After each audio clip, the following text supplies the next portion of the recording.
Rana jewellers, Mousuni Bagdanga বাজার। Phone number 9609196868। বহরমপুরের কাশিম বাজারে রবি ঠাকুরের মন্দিরে মা কালী প্রতিমা লাথ মেরে ভেঙে দিয়েছে এক যুবক। সে ধর্মে হিন্দুই, সে আবার প্রতিমাও বানায়।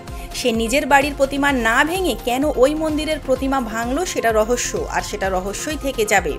গোপন ক্যামেরায় মূর্তি ভাঙার ভিডিও ধরা না পড়লে গল্পটা অন্যরকম হতো, কিন্তু বারংবার সেই মুর্শিদাবাদকে টার্গেট কেন করা হচ্ছে সেটাও কিন্তু অজানা। বহরমপুর শহরেরই আরেকটা অংশকে আমরা কাশিম বাজার বলে জানি। সেই কাশিম বাজারে আনন্দময়ী মা মন্দির, যেখানে শ্রদ্ধাবান মানুষেরা দেবী মাতার কাছে যান, মেলা হয় বছরে, সবাই চেনে আনন্দময়ী মায়ের কালী মন্দির।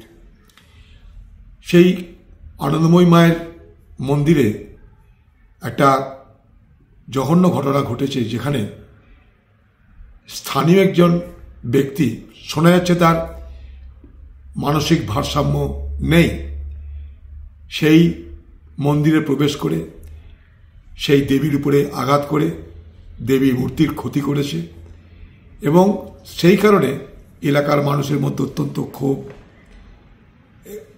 আক্রোশ তৈরি হয়েছে। এখন সময়ের বদলের সঙ্গে সঙ্গে আলোচনা বদলে যায়। সেই আলোচনা বদলের সঙ্গে সঙ্গে এই ঘটনা কেউ কেউ সাম্প্রদায়িক রূপ দেওয়ারও চেষ্টা করে। আমি সেই জন্যে স্থানীয় এলাকার মানুষকে বলবো যে একটা অপরাধ হয়েছে, বিগ্রহের মূর্তিতে আঘাত পড়েছে, সেই অপরাধ যে করেছে তাকে গ্রেপ্তার করা হয়েছে, খবর পেয়েছি, কিন্তু কোনোভাবেই এই ঘটনাকে সাম্প্রদায়িক রঙে রঞ্জিত করে যেন আমরা আমাদের মধ্যে বিভাজিত না হই, শুধু এইটুকু অনুরোধ করার জন্যই আমি নিতান্ত বাধ্য হয়ে আজকে আমার কথাটা জানালাম। মুর্শিদাবাদ থেকে প্রান্তিক বাংলা নিউজ টিম। আপনি কি computer course, hotel management course, tailoring course, share মার্কেটের ট্রেডিং শিখতে চান? এখন সব কিছু এক ছাদের তলায়। চলে আসুন আমাদের ঠিকানায়। ঠিকানা মৌসুনী বাগডাঙ্গা বাজার, সমবায় ব্যাংকের নিকটে। বিশদ জানতে যোগাযোগ করুন স্ক্রিনে দেওয়া নাম্বারে।